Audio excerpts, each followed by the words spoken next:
My dear friends, आप सबका welcome है। स्वागत है आपके अपने चैनल वेब स्टडी केयर में। फ्रेंड्स, आज के सेशन में हम लोग करने वाले हैं मैथमेटिक्स। 30 क्वेश्चन आपका होगा, 30 मार्क्स का। और मैं आपको बता दूं ये कब का पेपर है। 29 दिसंबर 2021 में जो आपका सीटेट का ऑनलाइन पेपर हुआ था फ्रेंड्स, जैसा कि आप सभी लोगों को पता है पिछले साल ऑनलाइन हुआ था। तो 29 दिसंबर 2021 को जो ऑनलाइन पेपर आपका सीटेट का हुआ था, पेपर 1, उसका ये मैथमेटिक्स है फ्रेंड्स। ठीक है, अगर आप ये पूछेंगे कि 29 दिसंबर से पहले वाले पेपर, तो दोस्तों अभी देखिए हम 16 दिसंबर से स्टार्ट किए हैं सीरीज़ को। 16 दिसंबर से 29 दिसंबर तक पहुँचे हैं। और इससे पहले ईवीएस, सीडीपी, मैथमेटिक्स सारे पेपर हमने करवा दिए हैं। और प्लेलिस्ट में जाकर सारी वीडियो को आप सीरियल वाइज देख सकते हैं। फ्रेंड्स, अगर चैनल पर पहली बार विजिट कर रहे हैं, चैनल को सब्सक्राइब नहीं किए होंगे, तो आपसे मैं रिक्वेस्ट करना चाहूँगी आप चैनल को सब्सक्राइब जरूर कर लीजिए। एजुकेशनल वीडियो आपको प्रोवाइड किए जाएंगे। अभी हमारे सीटेट का सीरीज चल रहा है, तो अभी फ्रेंड्स सीटेट का ही आपको वीडियो यहाँ पर प्रोवाइड किया जाएगा। ठीक है, आगे हम फ्रेंड्स सेशन में आगे बढ़ते हैं, बात करते हैं। देखिए यहाँ पर प्रॉपर आंसर की के साथ आपके साथ शेयर किया जाएगा। और फ्रेंड्स, ये आपका जो ऑनलाइन एग्ज़ाम हुआ था ना, सेम वही पेपर है। ऐसा कुछ भी नहीं है कि इधर उधर से क्वेश्चन इसमें हमने अपने से ऐड किया है, सेम वही पेपर है। ठीक है, ये हमने सीरीज इसलिए चलाई है क्योंकि आप अगर किसी नोट से, किसी टीचर से, किसी बुक से अगर पढ़ाई कर रहे हो, तो PYQ लगाना आपके लिए मस्ट होता है फ्रेंड्स एग्जाम से पहले। तो इसलिए हमने PYQ की सीरीज यहाँ पर चलाई है, जो आपके लिए हो सकता है हेल्पफुल हो। अगर हेल्पफुल हो फ्रेंड्स, लाइक शेयर जरूर कीजिएगा। चलिए आगे बढ़ते हैं। क्वेश्चन नंबर आपका है आपके सामने 31। इससे पहले 30 क्वेश्चन CDP का मैं करवा चुकी हूँ 29 दिसंबर का, आप कर लीजिएगा। 29 दिसंबर का EVS भी मैं करवा चुकी हूँ, उसको भी आप देख लीजिएगा। यह आज के इस सेशन में हम मैथमेटिक्स देखेंगे 30 क्वेश्चन। फ्रेंड्स देखिए 31st क्वेश्चन में है कि निम्नलिखित विशेषताओं वाली गुप्त संख्या को ढूंढिए। देखिए यहाँ पर विशेषता दिया गया है, इसमें 3 अंक है, तो ये ऑप्शन भी आपको देखकर चलना होगा। तो देखिए यहाँ पर क्या है कि 3 अंक है, तो सभी में 3 अंक है भाई। ठीक है, आगे अब हम देख लेते हैं 2, 3, 7 से विभाजित हो सकती है। तो देखिए इसके लास्ट में 1 है, तो ये 2 से विभाजित नहीं होगा, तो ये ऑप्शन कट कर दीजिए, इसको आउट कर दीजिए। उसके बाद 2 से विभाजित होना चाहिए, 3 से भी होना चाहिए और 7 से भी होना चाहिए। तो देखिए 132 जो ये 7 से विभाजित नहीं होगा, तो इसको भी कट कर दीजिए। अब आपके पास 2 ऑप्शन बचा, लेकिन साथ में एक और लगा दिया है कि 5 से नहीं होना चाहिए। तो देखिए जिसके लास्ट में 0 या 5 होता है वो 5 से विभाजित होता है, और यहाँ पर कह रहा है कि नहीं होना चाहिए 5 से विभाजित। ठीक है, तो नहीं होना चाहिए, तो फर्स्ट ऑप्शन भी आपका नहीं होगा, क्योंकि फर्स्ट ऑप्शन तो 5 से विभाजित होगा, लेकिन आपसे क्वेश्चन पूछा जा रहा है कि नहीं होना चाहिए, तो ये भी ऑप्शन नहीं। तो अब बचा कौन? Fourth option. Fourth option is the right option. देखिए 2 से भी विभाजित होगा, 3 से भी होगा, 7 से भी होगा, आप करके देख लेंगे। और लेकिन ये 5 से नहीं होगा। और साथ में एक और विशेषता है कि इसके पहले और आखिरी अंक का जोड़ बीच वाले अंक के बराबर होना चाहिए। अगर 462 है तो देखिए पहले 4 और आखिरी 2, तो 4 और 2 अगर करेंगे तो 6 बीच वाले अंक के बराबर आ गया। तो ऑप्शन राइट राइट ऑप्शन आपका हो जाएगा फोर्थ, यानी fourth is the right option. अब हम चलते हैं 32 में। देखिए क्या है, 1 किलोमीटर का 2/5वां भाग। अब मीटर में ऑप्शन दिया गया है, तो मीन्स 1 किलोमीटर को आप मीटर में कन्वर्ट कीजिएगा तो 1000 मीटर आएगा, और इसका 2/5वां यानी कि 2/5 भाग अगर आप यहाँ से निकालिएगा तो फ्रेंड्स ये आपका आ जाएगा 400 मीटर। कितना आ जाएगा? 400 मीटर। सेकंड ऑप्शन आपका राइट ऑप्शन हो जाएगा। ये बहुत ही छोटा छोटा सवाल है, जो 1 to 5th क्लास के बच्चे, क्या 2, 3 क्लास के भी बच्चे ऐसे पढ़ते हैं। तो ये सारे क्वेश्चन आप फ्रेंड्स ईजिली कर सकते हैं, लेकिन फिर भी हम यहाँ पर देखेंगे सारे क्वेश्चन का सॉल्यूशन भी साथ में देखेंगे। ठीक है, 33 क्वेश्चन आपके सामने है। इसमें कह रहा है कि यहाँ पर देखिए 25,351 25351। ठीक है, और उसके साथ 3255 एक और डिजिट है, एक और अंक है। इसमें 5 के सभी अंकित मान और स्थानीय मान का योग निकालना है। तो देखिए पहले इसका स्थानीय मान निकाल लेते हैं। तो इसका क्या हो जाएगा फ्रेंड्स? 50 हो जाएगा, क्योंकि दहाई पर है। तो राइट साइड में जितने डिजिट होंगे उतने 0 आपको लगा देने हैं। ठीक है, दूसरा जो 5 है, इसका स्थानीय मान कितना हो जाएगा? इसका स्थानीय मान आपका हो जाएगा 5000। ठीक है, क्योंकि इसके राइट साइड में कितने अंक हैं? 3 है। ठीक है, उसके बाद एक 5 जो है, इसका अंकित मान कितना होगा? 5, और दूसरा 5 का भी अंकित मान कितना होगा? 5 ही होगा। ठीक है, अब इन सबको आपको क्या करना है फ्रेंड्स? जोड़ना है। इन सबको अगर आप जोड़ेंगे तो क्या आएगा? 5000, और देखिए ये 50 और 5 5 10 60 हो जाएगा, यानी कि 5000 ये आपका हो जाएगा 60। ठीक है, 5060 हो गया। तो एक का हमने निकाल लिया, अब दूसरे का भी निकालना है, क्योंकि सभी को जोड़ के बताना है। तो देखिए इसमें जो 5 है, इसका स्थानीय मान 5 हो जाएगा, दूसरे 5 का स्थानीय मान 50 हो जाएगा, और फर्स्ट वाले 5 का भी अंकित मान 5 ही होगा। अंकित मान दोस्तों 5 ही होता है। ठीक है, तो यहाँ पर 5 तो देखिए 5 5 10 5 15, अब 15 अब 50 कितना हो गया? 65। तो इसमें 65 आप ऐड कर दीजिए, तो ये फ्रेंड्स 5125 फोर्थ ऑप्शन आपका राइट ऑप्शन हो जाएगा। सबका स्थानीय मान 5 का निकाल देना है दोनों में से, और अंकित मान निकाल देना है, और उसको सबको क्या कर देना है, जोड़ देना है, ऐड कर देना है। अब हम देखते हैं 34। फ्लोरा की फिशिंग कंपनी हर महीने 9000 किलो ताज़ी मछली पकड़ती है। देखिए 9000 किलो ताज़ी मछली पकड़ती है। ताज़ी मछली का विक्रय मूल्य 30 रुपये प्रति किलो है। सूखी मछली का विक्रय मूल्य 120, यानी कि जो फ्रेश मछली है 30 रुपये पर किलो बिक रही है, और उसी मछली को जब सुखा दिया जाता है तो 120 रुपये पर किलो। लेकिन सूखने के बाद उसका वजन कम हो जाएगा ना, तो जो ताज़ी मछली है उसका 1/3 भाग सूखी मछली का वजन हो जाता है। तो ये पूछा जा रहा है कि फ्लोरा सूखी मछली अगर बेचती है तो ताज़ी मछली से कितना पैसा अधिक मिलेगा। तो पहले आपको क्या करना होगा, ताज़ी मछली बिकने पर कितना उसको पैसा मिलेगा ये भी निकालना होगा। फिर मछली सूखी, अगर उसी मछली को सुखा कर बिकेगी तो कितना पैसा मिलेगा, दोनों निकालना होगा। और फिर आप देखेंगे कितना अधिक मिलेगा माइनस करने के बाद। तो चलिए हम निकालते हैं। देखिए जो ताज़ी मछली कितनी है, 9000 किलो है। 9000 किलो का कितना रुपया होगा, 30 रुपये के हिसाब से 9 3 27, और यहाँ पर 40 आप लगा दीजिए, ठीक है। तो यहाँ पर 40 आपका हो जाएगा, हो गया फ्रेंड्स। अब देखिए जो मछली है 9000 किलो जो मछली है, सूखने के बाद इसका 1/3 भाग इसका हो जाता है, यानी कि आप देखेंगे तो 3000 किलो इसका वेट हो जाएगा। तो 3000 किलो 120 रुपये के हिसाब से अगर बिकेगा तो 12 या 36, और इसके ऊपर 4 जीरो। अब देखिए फ्रेंड्स यहाँ पर 3,60,000 हो गया, और यहाँ पर 2,70,000। तो 3,60,000 मिल रहा है अगर सुखा कर बेच रही है तो, और फ्रेश बेच रही है तो 2,70,000। तो सूखा बेचने पर उसको कितना ज़्यादा पैसा मिला, तो 3,60,000 माइनस 2,70,000 करेंगे तो ये आपका कितना आएगा फ्रेंड्स, यहाँ पर आपका आ जाएगा ऑप्शन, देखिए 90,000 रुपये है। 90,000 यानी कि 3,60,000 में से 2,70,000 आप माइनस कर दो, ठीक है। तो ये आपका आ जाएगा 90,000। तो फोर्थ ऑप्शन आपका राइट ऑप्शन हो जाएगा, ठीक है। अब हम चलते हैं 35 आपका क्वेश्चन है। एक स्कूल के कुल विद्यार्थियों का 4/7 भाग लड़कियां हैं। तो देखिए कुल विद्यार्थी की संख्या को हम x मान लेते हैं, और x का 4/7 लड़की है, यानी कि 4x/7 ये क्या है, गर्ल्स है, ठीक है। और शेष भाग लड़के हैं। तो भाई टोटल स्कूल में बच्चे कितने थे, x, उसमें से 4x/7 क्या है, लड़की है। तो ये माइनस कर दीजिए। तो माइनस करने पर देखिए इसका एलसीएम हो जाएगा 7, ये हो जाएगा 7x माइनस 4x, यानी कि 3x/7। ये क्या हो गया, बॉय हो गया, ये लड़कों की संख्या हो गया। टोटल स्कूल का संख्या x का 4/7 यानी 4x/7 गर्ल्स, और टोटल स्टूडेंट में से गर्ल्स का माइनस कर देंगे। टोटल मान लीजिए 10 बच्चे हैं, 7 लड़कियां हैं, तो 3 लड़के हो गए, माइनस कर देना है। उसी प्रकार से यहाँ पर हमने x में से 4x-7 को माइनस किया तो 3x/7 आया, जो कि ये बॉयज़ का संख्या होगा और ये गर्ल्स का। हमने दोनों निकाल लिया।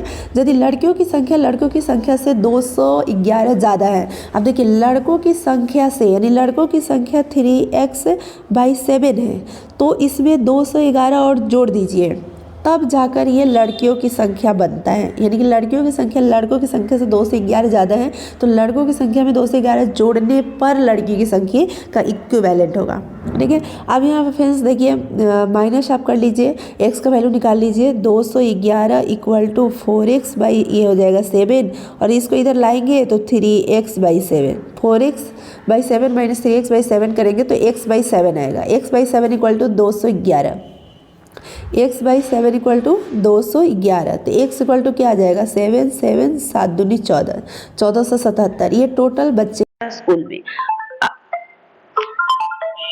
तो टोटल यहाँ पर आपने देखा कि स्टूडेंट की संख्या जो है वो आ गया। अब आपसे पूछा जा रहा है लड़कों की संख्या। तो देखिए फ्रेंड्स लड़कों की संख्या 3x/7 था ना, तो 3 × 1477/7, इसको आप कट कर लीजिए। 7 दूनी 14, 7 एकम 7, 7 एकम 7, और 3 × 2 से 11 आप करेंगे तो 3 3 और ये 6, यानी कि 633। ये मतलब बॉयज़ की संख्या आपको निकल कर आ जाएगा। तो बॉयज़ का संख्या हो जाएगा 633। ऑप्शन 4 आपका राइट ऑप्शन हो जाएगा 35 का। अब आगे बढ़ते हैं नेक्स्ट 36 में। 36 आपका क्वेश्चन है। एक ईंट जिसकी लंबाई 20 सेंटीमीटर है। अब देखिए, ईंट की लंबाई 20 सेंटीमीटर, चौड़ाई 10 सेंटीमीटर, मोटाई 5 सेंटीमीटर और उसका कीमत कितना है, 4 रुपया। प्रवीण एक दीवार बनाना चाहते हैं जिसकी बीमाएँ इस प्रकार है: 1 मीटर ऊंचाई वाला दीवार, 1 मीटर लंबाई वाला और 5 सेंटीमीटर मोटाई वाला। यानी दीवार जो है 1 मीटर ऊंचा, 1 मीटर लंबा, 5 सेंटीमीटर मोटा, ये दीवार बनाना है। तो देखिए 1 मीटर को सेंटीमीटर में बदलिएगा तो 100 सेंटीमीटर ऊंचा इंटू 100 सेंटीमीटर लंबा इंटू 5 सेंटीमीटर चौड़ा, यानी L into B into H, ये वॉल्यूम निकाल लीजिए, दीवार का वॉल्यूम।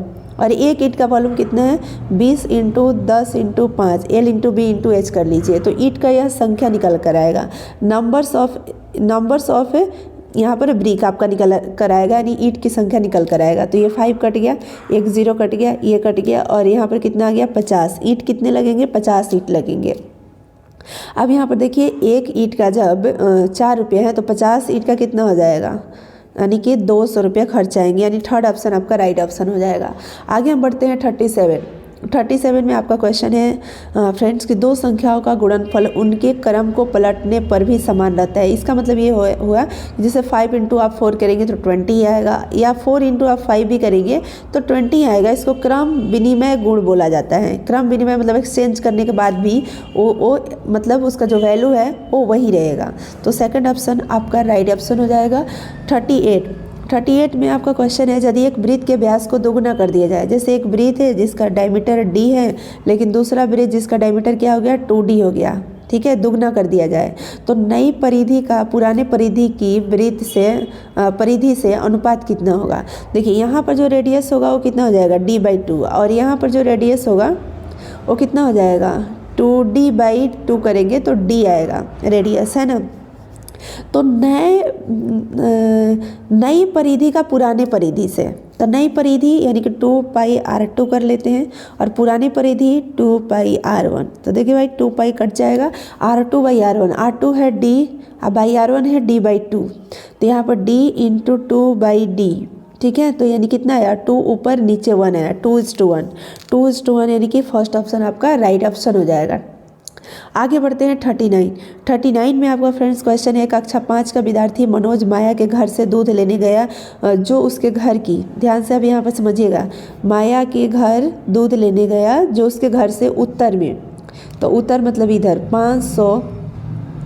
500 मीटर की दूरी पर है, घर वापिस आया। फिर यहाँ से ये मान लीजिए माया का घर, ये उसका घर था और उसके घर से 500 मीटर की दूरी पर माया का घर गया और वहाँ से फिर दूध लेकर वापस आया। वापस आने के बाद फिर वह स्कूल गया, जो स्कूल उसके घर से पूरब में 1 किलोमीटर देखिए 1000 मीटर हो जाएगा, उसको मीटर में बदल दिए, ये स्कूल गया, ठीक है, यहाँ पर उसका स्कूल है, ठीक है।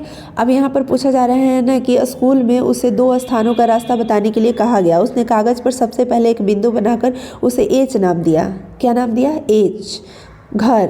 फिर उसके घर को दिखाता है, तो इसका घर तो यहाँ पर है ना, ये एच हो जाएगा, जहाँ से वो माया के घर उत्तर में 500 मीटर गया था। उसके बाद फिर माया के घर के लिए, तो माया का घर यहाँ है भाई, देखिए उत्तर में, उसके घर से उत्तर में 500 मीटर, और स्कूल के लिए एस बिंदु, स्कूल फिर वो अपने घर से पूरब में, यानी कि एस हो जाएगा। और इसमें सबसे उपयुक्त कौन है, एस बिंदु, एच को बिंदु के दाईं ओर, तो भाई एच के दाईं ओर एस है ना राइट साइड में, और जिसकी दूरी एच एम से दोगुनी है, तो एच एम का 500 है और एस एच का कितना है, 1000 है, दुगनी है, तो ये तो पहला ही ऑप्शन आपका मिल गया राइट ऑप्शन। बाकी ऑप्शन आपको पढ़ने की ज़रूरत ही नहीं है। नेक्स्ट क्वेश्चन 40 पढ़ते हैं। एक वर्ग का परिमाप 48 सेंटीमीटर है। एक आयत का परिमाप इस वर्ग के परिमाप के बराबर है।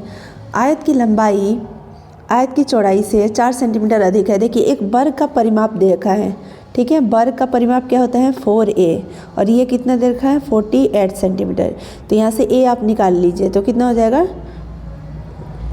4, और यहाँ पर आपका हो जाएगा 12। एक मिनट, यहाँ पर हमने गलत कर दिया, 4a = 48 है ना, तो यहाँ पर आप कट करेंगे तो 12, यानी कि a = 12 सेंटीमीटर, यानी वर्ग का जो भुजा है वो 12 सेंटीमीटर आ गया। एक तो चीज़ निकल गया। अब उसके बाद कह रहे हैं कि आयत का जो परिमाप है वर्ग के परिमाप के ही बराबर है। आयत का परिमाप का जो फार्मूला होता है 2l + b होता है, और ये वर्ग का जो परिमाप है उसी के बराबर है। तो इसको अगर आप कट करते हैं तो l plus B equal to 24। लेकिन एक और चीज़ है कि जो आयत की लंबाई है आयत की चौड़ाई से 4 अधिक है। अगर चौड़ाई को हमने b माना है तो लंबाई कितना हो जाएगा, l प्लस 4 हो जाएगा, सॉरी b प्लस 4 हो जाएगा। यानी जो चौड़ाई है उसमें 4 और जोड़ दीजिए, लंबाई हो जाएगा। अगर चौड़ाई को हमने b माना तो लंबाई क्या हो जाएगा, b प्लस 4, चौड़ाई से 4 अधिक। ठीक है, तो l की जगह पर हमने b प्लस 4 रख दिया और b इक्वल टू 24। तो देखिए b भी 2b हो जाएगा, यहाँ से 24 माइनस 4 कितना हो जाएगा 20। तो b यहाँ से कितना आ गया 10, b इक्वल टू 10 सेंटीमीटर आ गया। तो l कितना हो जाएगा 14 सेंटीमीटर, 4 सेंटीमीटर अधिक। अब देखिए जब b 10 सेंटीमीटर l 14 सेंटीमीटर, तो यहाँ पर पूछा जा रहा है वर्ग और आयत के क्षेत्रफल का अंतर। तो वर्ग का क्षेत्रफल निकाल दीजिए, 12 सेंटीमीटर इसका भुजा आ गया है यहाँ पर देखिए, और इसकी भी आयत की भी लंबाई चौड़ाई आ गया, तो इसका भी आप क्षेत्रफल निकाल दीजिए, दोनों का अंतर निकाल दीजिए। तो देखिए फ्रेंड्स, आयत जो है इसका लंबाई 14 और चौड़ाई 10, तो इसका क्षेत्रफल जो है आयत का कितना हो जाएगा 14 इंटू 10 यानी कि 140 सेंटीमीटर स्क्वायर। वर्ग का जो भुजा है 12 सेंटीमीटर है, तो वर्ग का जो एरिया होगा 12 इंटू 12 यानी कि 144 सेंटीमीटर स्क्वायर। तो दोनों में अंतर कितना है 4 का, ऑप्शन 4 आपका राइट ऑप्शन हो जाएगा। डिफरेंस पूछ रहा है दोनों के एरिया का। ठीक है, अब हम चलते हैं 41। एक शिक्षिका कक्षा 1 के बच्चों को कुछ चित्र दिखाती है और उसमें हो रही घटनाओं के अनुसार उन्हें क्रम में लगाने के लिए कहती हैं, जैसे क्रिकेट खेलना, नहाना, भोजन करना, किताब पढ़ना, इस तरह का वो चित्र दिखाती है। ठीक है, और बोलती है कि इसको क्रम में लगाओ। तो इसका मतलब क्या हुआ, शिक्षिका समय और घटनाओं के क्रम की अवधारणा को नहीं पढ़ा सकती, क्योंकि ये घटनाएं किसी भी क्रम में हो सकती। शिक्षिका केवल समय की अवधारणा, तो ये तो केवल जहाँ ऑप्शन आएगा ये आपका नहीं होगा। शिक्षिका घटनाओं के क्रम की अवधारणा को विकसित कर सकती है, नहीं ये नहीं कर सकती है। शिक्षिका कार्यों को क्रम से करने की अच्छी आदत विकसित कर सकती है। ऐसा नहीं है कि क्रिकेट खेलना, नहाना, भोजन करना, देखिए क्रिकेट खेलने के बाद भी नहाना हो सकता है, नहाना या पहले भी हो सकता है, बाद में भी क्रिकेट खेला जा सकता है। तो समय की अवधारणा का क्रम हम इससे नहीं पढ़ा सकते हैं। ठीक है, तो ये ऑप्शन आपका फर्स्ट ऑप्शन राइट ऑप्शन हो जाएगा। 42 आपका क्वेश्चन है, एक घनाभाकार बॉक्स 14 सेंटीमीटर लंबाई, 11 सेंटीमीटर चौड़ाई, 8 सेंटीमीटर ऊंचा है। अब ध्यान से देखिए, घनाभाकार, घन, ठीक है, इस तरह का घनाभ के आकार का है, तो इसकी लंबाई चौड़ाई ऊंचाई दिया गया है। एक है घन, ठीक है, जिसका लंबाई चौड़ाई ऊंचाई सब क्या होता है इक्वल होता है, और 11 सेंटीमीटर दिया है। अब कह रहे हैं नेहा इन बक्सों में 1 सेंटीमीटर भुजा वाली घन पैक करती है, यानी कि घन जो पैक कर रही है उसका जो भुजा है 1 सेंटीमीटर, यानी कि 1 उसका भी होगा, उसका वॉल्यूम हो जाएगा 1 इंटू 1 यानी 1 सेंटीमीटर क्यूब। घनाभ बॉक्स में पैक किए जाने सकने वाले घनों की संख्या, घनाभाकार बॉक्सों में पैक किए गए घनों की संख्या निम्नलिखित संख्या अधिक है। मतलब कि सिंपल सी बात है, एक घनाभाकार है बॉक्स और एक घन के आकार का बॉक्स है, 2 बॉक्स है, दोनों का लंबाई चौड़ाई ऊंचाई दिया गया है। और एक मतलब छोटा सा घन है 1 सेंटीमीटर, जिसका लंबाई चौड़ाई ऊंचाई दिया गया है, इसको रखना है। अगर घनाभ में रखेंगे तो कितना इस तरह का घन रख पाएंगे ये निकाल लीजिए, और घन वाला बॉक्स में रखेंगे तो कितना घन रख पाएंगे ये आप निकाल लीजिए संख्या, तब देखिए कि किस में कितना अधिक है। ठीक है, तो देखिए घनाभ का जो लंबाई है 14, चौड़ाई 11 और ऊंचाई 8 सेंटीमीटर, तो वॉल्यूम क्या होगा L into B into H हो जाएगा इसका आयतन, और जो रख रहे हैं घन उसका 1 इंटू 1। ठीक है, तो ये संख्या निकल जाएगा घन का, जो घन उस बॉक्स में रख रहे हैं। ठीक है, तो इसको इंटू कराने पर आपके सामने इसका आ जाएगा, इंटू कराने के बाद कि ये कितना होगा, देखिए इंटू कराएंगे ना तो ये 1232 आएगा। 1232 घन आप इस घनाभ वाले बॉक्स में रख पाएंगे। ठीक है, उसके बाद एक और घन के आकार का भी बॉक्स है, जिसका देखिए साइड दिया है 11 सेंटीमीटर, तो इसका वॉल्यूम 11 इंटू 11। ठीक है, क्योंकि इसका लंबाई चौड़ाई ऊंचाई घन है तो इक्वल होगा, और इसका volume L into B into H यही होगा। जो घन हम रख रहे हैं 1 सेंटीमीटर भुजा वाला, उसका वॉल्यूम 1 इंटू 1। ठीक है, तो यानी कि सिंपल सा 11 इंटू 11 करेंगे तो 121, और 121 इंटू 11 करेंगे तो 1331 आएगा। इतना घन रख पाएंगे घन वाला में, और इतना घन रख पाएंगे घनाभ वाले में। देखिए यहाँ पर डिफरेंस आपसे पूछा जा रहा है कितना अधिक हुआ, तो 1331 माइनस 1232 करेंगे तो 99 आएगा, यानी डिफरेंस देखेंगे तो 99 घन वाले में ज़्यादा आप रख पाएंगे। 43 क्वेश्चन है। दीपू अपने कमरे की चारों दीवार रंगना चाहते हैं। 4 गो दीवार है कमरे का, उसको रंगना चाहते हैं। सभी दीवारें आयताकार है कि कैसा है, आयताकार है, और आमने सामने की दीवार की माप क्या है, समान है। यदि दीवारों का आकार 4 × 35 यानी कि देखिए एक एरिया निकाल लीजिए दीवार का। 4 × 3.5 को 35/10 कर देते हैं और × 2 कर देते हैं। क्यों? क्योंकि आमने सामने की दीवार सेम है। तो एक दीवार का 4 × 35 अगर 3.5 हुआ तो दूसरे दीवार का निकालने के लिए हम 2 से × करा देते हैं। तो 2 दीवार का तो ये निकल गया, प्लस दूसरा जो एक और दीवार जो है, मतलब ये तो 2 दीवार हुआ आमने सामने का, जो अल्टरनेट और दूसरा जो दीवार है उसका 45/10 और × 5/10 कर देते हैं, यानी पॉइंट को हटाकर हमने 10 कर दिया। तो × 2 इसमें भी कराएंगे क्योंकि ऐसा भी 2 दीवार होगा ना आमने सामने का। अब इसको क्या कर देना है, ये एरिया हमने निकाला L × B हमने कर दिया और 2 से × करा दिया ताकि उसके सामने वाले दीवार का भी एरिया निकल जाए। उसके बाद हम यहाँ से कॉस्ट निकालेंगे। तो अब देखिए यहाँ पर आप कट कीजिए। 5 2 × 10, 5 7 × 35 और यहाँ से 2 2 × 7 2 × 14, 14 2 × 28, 28 यहाँ पर हो गया प्लस। अब इधर देखिए, इधर कट करेंगे तो आप 5 दूनी 10, 5 9 45, 5 7 35, 5 दूनी 10 और 1 2 कट गया, यानी कि 9 7 63/2। अब देखिए एलसीएम लेंगे 2, 28 दूनी 56 और 63 और 56 को यहाँ पर ऐड करेंगे आप, तो फ्रेंड्स आएगा 119 और बट्टा में 2, 119/2 आ गया। तो ये आ गया क्षेत्रफल चारों दीवार का। अब कॉस्ट जो है वो 22 रुपये प्रति वर्ग मीटर है। तो 119/2 × 22 कर दीजिए। तो यहाँ से कट करेंगे तो 11 × 119 कीजिए। तो 119 × 11 आप करेंगे तो 119 9 0 यहाँ पर 1 2 3, यानी कि यहाँ पर आपका आ जाएगा 1309 रुपये। ये आपका कॉस्ट आ जाएगा चारों दीवारों को पेंट करने में। ठीक है, फर्स्ट ऑप्शन आपका राइट ऑप्शन। अब हम देख लेते हैं 44 में देखिए क्वेश्चन जो है वो है फ्रेंड्स कि नई दिल्ली से भोपाल जाने वाली 4 रेलगाड़ी के छूटने और पहुंचने का समय दिया गया है। सिंपल सी बात है, यहाँ से खुलती है और यहाँ पहुँचती है, ये टाइमिंग दिया है खुलने और पहुँचने का, और 4 तरह की यहाँ पर रेलगाड़ी का नाम दिया गया है जो दिल्ली से भोपाल जाती है। क्वेश्चन आपसे क्या पूछा गया ये पहले देख लीजिए। भोपाल पहुंचने में सबसे ज़्यादा समय लेगी, कौन सी गाड़ी सबसे ज़्यादा टाइम लेगी? तो यहाँ पर सबसे पहले चारों का टाइम निकालना होगा। टाइम निकालने के तरीके मैं बता देती हूँ। देखिए 14:07 पर पहुँचती है, सेम डे 6 बजे से खुलती है। तो फ्रेंड्स इसको क्या कीजिए, 14:07 पर अगर पहुँच रही है तो यहाँ पर क्या होगा, 6 बजे से अगर चलती है मान लीजिए सेम डे, तो 6 6 12 बजे तक तो 6 घंटे हो गए ना। 6 बजे से 12 बजे तक कितने हो गए, 6 घंटे हो गए। अब 12 बजे के बाद फिर क्या होगा, 13 बजेगा, 14 बजेगा, यानी कि 2 घंटे और है ना। 2:07 2:07 14:07 का मतलब 2:07।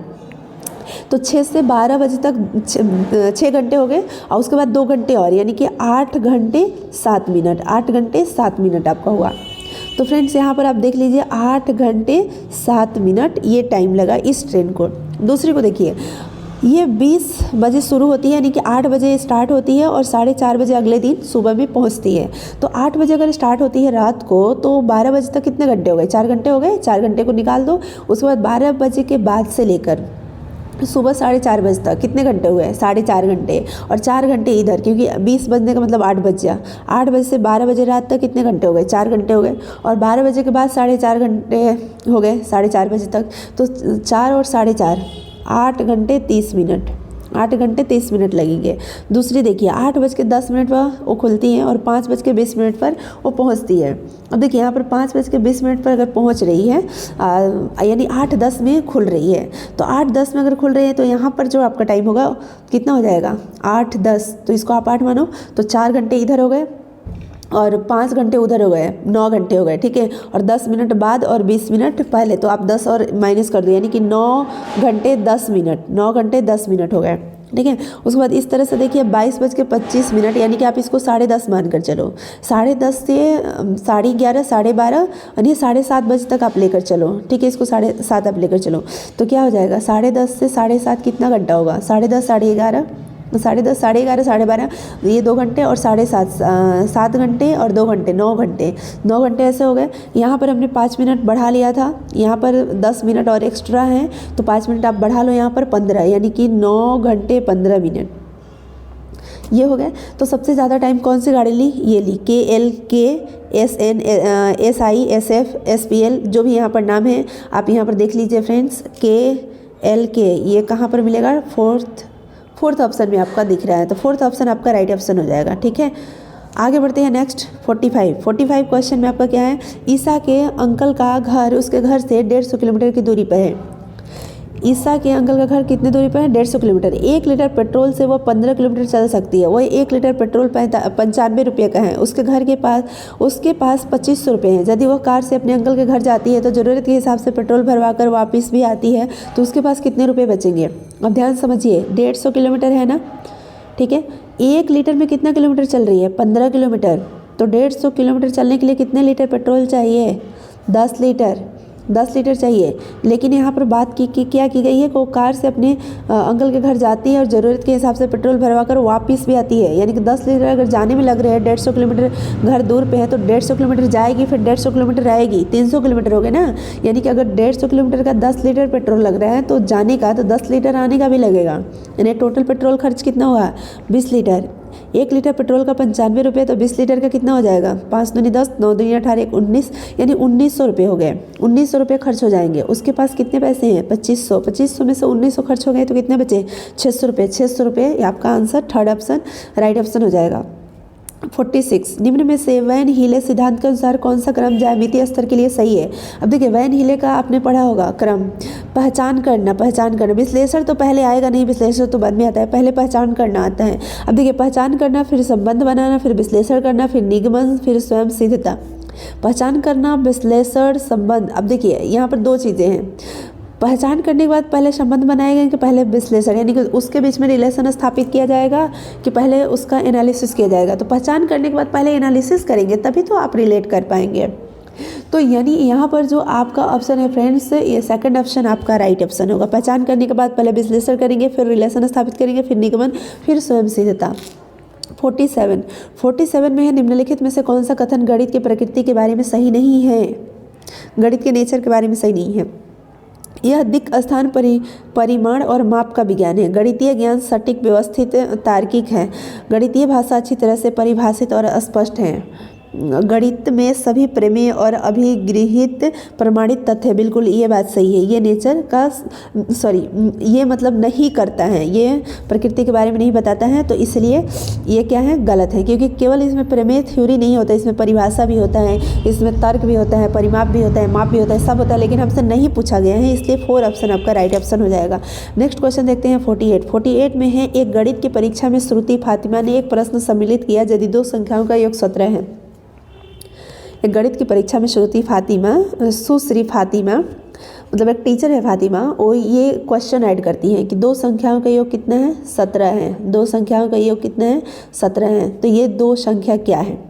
तो इस तरह का अगर वो क्वेश्चन मतलब दी है तो बहुविकल्पी चयन प्रश्न है, संदर्भात्मक प्रश्न है, बंद सिरे वाले तो नहीं है भाई। ये 17 जब है तो 10 + 7 20 का आंसर होगा, है ना। बहुत सारे 11 + 6 भी होगा, बहुत सारे इसके हो सकते हैं। मुक्त सिरे वाले प्रश्न हैं। 4th ऑप्शन आपका राइट ऑप्शन हो जाएगा। नेक्स्ट क्वेश्चन 49 में आपका है, निम्नलिखित कथनों पर विचार करें और सही विकल्प का चयन करें। मानदंड, संदर्भित आकलन विद्यार्थियों का किसी मापदंड के आधार पर मूल्यांकन करना है। संदर्भित आकलन विद्यार्थियों का किसी मापदंड के आधार पर मूल्यांकन करना, ये तो बात सही है। संदर्भित आकलन नैदानिक परीक्षण और उपचारात्मक शिक्षण में उपयोगी, ऐसा कुछ भी नहीं है, ये इसमें उपयोगी नहीं है, तो गलत है। ए सही, केवल ए सही, यानी ऑप्शन 2 आपका हो जाएगा राइट ऑप्शन। ऑप्शन 2 आपका हो जाएगा राइट ऑप्शन। अब हम चलते हैं क्वेश्चन 50 की तरफ। मनप्रीत के पास अच्छी गणितीय तर्कड़ा यानी कि विवेचना है, इसलिए उसके पास होगी, क्या होगी, यानी कि विवेचन करने की अगर उसके पास शक्ति है तो उसके पास क्या होगी, तार्किक और व्यवस्थित रूप से सोचने की क्षमता, बिल्कुल वो लॉजिकली वो सोच पाएगा, ठीक है। परिभाषा को पुनः स्मरण नहीं होगा, त्रुटिहीन गणना करने की क्षमता, सही सूत्र याद करने का। ऑप्शन फर्स्ट आपका राइट ऑप्शन है। 51 में है, कक्षा 1 से कक्षा 10 कोठारी आयोग 1964-66 के अनुसार ये पूछा गया है, कक्षा 1 से कक्षा 10 तक के छात्रों के लिए गणित एक अनिवार्य विषय होना चाहिए जो कि सामान्य शिक्षा का हिस्सा है। बिल्कुल, क्योंकि किसी भी आपकी लाइफ का कोई भी सेक्टर हो, मैथ्स जो है हर जगह है, तो कम से कम 10th क्लास तक सभी बच्चों को पढ़ना अनिवार्य होना चाहिए। 52 क्या है, निम्नलिखित में से कौन सा संख्या ज्ञान के विकास से संबंधित नहीं है। देखिए, ज्ञान के विकास से संबंधित नहीं है पूछा गया है, संख्या ज्ञान के विकास से। तो पंक्तिबद्धता में तो संख्या आएगा ही, पदानुक्रम यानी कि इसमें भी संख्या आएगा, वर्गीकरण में भी संख्या आएगा, आत्म केंद्रित में ये संख्या नहीं आएगा। 4th ऑप्शन राइट ऑप्शन हो जाएगा। 53 गणितीय भाषा सहायक होती है। गणितीय भाषा किस में सहायक होती है? समस्या समाधान कौशल को विकसित करने में, बिल्कुल। संप्रेषण और वाचन कौशल में नहीं, तार्किक कौशल बिल्कुल। ए और सी आपका राइट ऑप्शन हो जाएगा। ए और सी आपका ऑप्शन 4 में है, 4th is the right option. आगे आप बढ़ते हैं तो फ्रेंड्स क्वेश्चन नंबर 54 पर पहुंचते हैं। और 54 में देखिए क्वेश्चन है, एक कक्षा 2 के छात्र को जब 56 + 42 को हल करने के लिए कहा जाता है तो देखिए क्या करते हैं, 56 को 50 और 42 को पहले 40 है, फिर 56 में से जो 6 बच गए उसको अलग कर दिया, 42 में 40 किया तो 2 बच गया, वो अलग कर लिया, और ऐसे वो जोड़ के सही आंसर पर आ जाता है। तो एक गणित का अध्यापक के रूप में आपकी इस छात्र के प्रति क्या प्रतिक्रिया होगी? आप क्या करेंगे अगर बच्चा ऐसा प्रश्न हल किया है? तो छात्रों को प्रश्न हल करने के लिए अपनी स्वयं की रणनीति अपनाने के लिए हतोत्साहित करना गलत, छात्रों को डांटना यहीं पर ड्रॉ कर दीजिए। छात्रों को निर्देश दे कि वह देखे कि अन्य छात्रों ने समस्या कैसे हल किया, ऐसा थोड़ी है कि दूसरे का नकल करो। 4था ऑप्शन आपका राइट ऑप्शन होगा क्योंकि यही आपका बच गया सही। छात्र की प्रशंसा करें कि उसने प्रश्न को हल करने के लिए वैकल्पिक रणनीति का उपयोग किया, क्योंकि इससे रचनात्मक और आलोचनात्मक चिंतन में क्या होगी? वृद्धि होगी। तो 4th ऑप्शन आपका राइट ऑप्शन है। क्वेश्चन नंबर 55 निम्न में से कौन सा सहयोगिक और सक्रिय अधिगम को प्रोत्साहित करता है? तो ऑप्शन देखिए यहाँ पर, छात्र कक्षा में हुए विचार विमर्श द्वारा विकसित मापदंडों के आधार पर आकृतियों का वर्गीकरण करते हैं। क्या ये जो है फ्रेंड्स सहयोगिक और सक्रिय अधिगम को प्रोत्साहित करने वाला है? तो फ्रेंड्स और भी आगे का ऑप्शन देख लीजिए, शिक्षक 2 अंकों वाली संख्याओं के गुणन की प्रक्रिया साझा करते हैं और छात्रों को उसी प्रकार के प्रश्नों का अभ्यास करने का, ये तो गलत ऑप्शन है। छात्रों को निर्देश देते हैं, निर्देश नहीं देना है हमें, ठीक है। प्रत्येक छात्र को गणितीय खेलों पहेलियों को उपलब्ध कराना, उनके उत्तरों को साझा करने के लिए करना नहीं। सबसे बेटर ऑप्शन यहाँ पर आपका फर्स्ट ऑप्शन है। क्वेश्चन नंबर अब देख लेते हैं 56 में क्या है कि एक अध्यापिका छात्रों को निम्नलिखित सवाल देती है, ऐसा सवाल देती है, कैसा देती है? 9 × 3 9 / 3 9 × 0.3 9 / 0.3 0.9 × 0.3 0.9 / 0.3। इस प्रकार के प्रश्न का उपयोग अध्यापिका कर सकती है, क्यों कर रही है? और बोल रही है कि निम्न संख्याओं में युग्मों में से बड़ी संख्या पर घेरा लगाओ, ऐसा वो क्वेश्चन देती है। तो इसका मतलब क्या है? पूर्ण संख्याओं में गुणन और विभाजन के आकलन के लिए ऐसा क्वेश्चन दी है। नैदानिक परीक्षा के रूप में इसका उपयोग दशमलव संख्याओं में गुणन और विभाजन की भ्रांतियों को संबोधित करने के लिए किया जा सकता है। बिल्कुल ये सही है, आंकने के लिए कि क्या छात्रों को 3 और 9 के पढ़े याद है कि नहीं, ऐसा कुछ भी नहीं है। पूर्ण संख्याओं की तुलना नहीं। सेकंड ऑप्शन आपका राइट ऑप्शन हो जाएगा, ठीक है। आगे हम बढ़ते हैं नेक्स्ट 57 आपका है क्वेश्चन, निम्न में से कौन सी गणितीय प्रक्रिया नहीं है? गणितीय प्रक्रिया अनुकूलन आपका नहीं है। देखिए, समस्या समाधान, दृश्यकरण, निरूपण, ये सब निरूपण यानी कि निरूपण करना होता है मैथ्स में, दृश्यकरण भी करना होता है, जो वैन हीले का आपने देखा होगा प्रथम चरण में, यही है। और समस्या समाधान भी है। अनुकूलन आपका गणितीय प्रक्रिया नहीं है। 58 में क्या है फ्रेंड्स कि प्राथमिक स्तर पर शाब्दिक समस्याओं को शामिल किया जाना चाहिए। क्यों किया जाना चाहिए? ठीक है, ये मतलब शाब्दिक समस्या प्राथमिक स्तर पे क्यों शामिल करना चाहिए? छात्रों द्वारा शाब्दिक समस्याओं को प्रभावी रूप से समझने, प्रतिपादन करने, हल करने की क्षमता अर्जित करना महत्वपूर्ण कौशल है, इसलिए करना चाहिए। तो बिल्कुल यही बात है, बाकी आगे का भी पढ़ सकते हैं। भाषा पढ़ाने के एकमात्र साधन गणित, ऐसा भी नहीं है। भाषा पढ़ाने के लिए गणित ही मात्र साधन नहीं है। शाब्दिक समस्याओं का निरंतर प्रयोग विद्यार्थियों को अंग्रेजी भाषा में निपुण बनाएगा, ऐसा कुछ नहीं है। ये हल करने में आसान चीज़ें नहीं होती है। आसान, ये निगेटिव टैग वर्ड हो गया, तो ये आपको नहीं लेना। ऑप्शन फर्स्ट आपका राइट ऑप्शन हो जाएगा, ठीक है। 59 में आपका क्वेश्चन है, गणित शिक्षण में सांप और सीढ़ी के खेल का उपयोग अत्यधिक उपयुक्त होगा। इन अवधारणाओं को विकसित करने के लिए जो संबंधित है से है, मापन से, संख्याओं से, आकृतियों से, ज्यामिति से, किससे संबंधित है? तो फ्रेंड्स यहाँ पर संख्याओं से ये संबंधित है। है ना, सीढ़ी वाला खेल, सांप वाला, जैसे ही सांप काटेगा और नीचे से मतलब कि आ जाएगा सीढ़ी, अगर और आता है तो उसके पूंछ को पकड़कर ऊपर संख्याओं को गिनते हुए ऊपर मतलब कि चढ़ाते हैं, जितना भी, जैसे मान लीजिए छक्का आया तो 1 2 3 4 बार 6 सीढ़ी ऊपर चढ़ेगा, इस तरह से खेल आपने देखा होगा। तो ये संख्याओं से रिलेटेड है, ठीक है। 60 क्वेश्चन नंबर 60 और लास्ट हमारा है आज का सेशन का। निम्नलिखित में से कौन सा चरण बच्चों में प्रतिमान यानी पैटर्न के अवधारणात्मक विकास का उच्चतम स्तर प्रदर्शित करता है? पैटर्न की पहचान करना सबसे उच्च स्तर को प्रदर्शित करेगा? नहीं। पैटर्न का विस्तार करना, ये भी नहीं। पैटर्न की नकल करना तो बिल्कुल नहीं है। नए पैटर्न का सृजन करना सबसे उच्च स्तर का ये आपका विस्तार प्रदर्शित करता है, विकास का उच्चतम स्तर ये प्रदर्शित करता है कि नए पैटर्न का भी बच्चे सृजन कर पा रहे हैं। तो फोर्थ ऑप्शन आपका राइट ऑप्शन हो जाएगा। तो फ्रेंड्स आपने देखा 30 क्वेश्चन 30 मार्क्स का हमने किया, और ये 29 दिसंबर 2021 में जो ऑनलाइन पेपर आपका हुआ था उसका था पेपर 1 का मैथमेटिक्स था। तो 29 दिसंबर तक हमने 29 दिसंबर तक जितने भी पेपर हुए थे, 16 दिसंबर से लेकर 29 दिसंबर तक ऑनलाइन पेपर, उन सब का फ्रेंड्स हमने मैथमेटिक्स, EVS और CDP ये तीनों हमने करवा दिए हैं। प्लेलिस्ट में सारी वीडियो है, सबको आप जाकर एक बार देखिए, रिवीजन कीजिए। कहीं से भी आपने पढ़ाई किया होगा तो एक बार ज़रूर आप PYQ को देखकर ही एग्ज़ाम में जाइएगा। तो फ्रेंड्स आप अच्छे मार्क्स आप ला सकते हैं CTET एग्ज़ाम 2022 में, ठीक है। तो चलिए फ्रेंड्स आज के लिए इतना ही, और वीडियो अगर पसंद आई होगी तो लाइक शेयर आप जरूर कीजिएगा। फिर मिलते हैं नेक्स्ट वीडियो में, तब तक के लिए आप सभी लोग अपना ध्यान रखिएगा, ख्याल रखिएगा, पढ़ाई करते रहिएगा। एग्ज़ाम बहुत नज़दीक आ गया है, और जिन लोगों का फ्रेंड्स डेट आ गया है उनके लिए तो बहुत कम टाइम है, और जिन लोगों का अभी सिटी अलॉट नहीं हुआ है, अभी डेट नहीं आया है, तो फ्रेंड्स उन लोगों के पास थोड़ा सा और वक्त है कि अपनी तैयारी को और अच्छे तरीके से आप कर लीजिए, ताकि फ्रेंड्स इस एग्ज़ाम में आप अच्छे नंबर से पास हो सकें। तो thank you, all the best.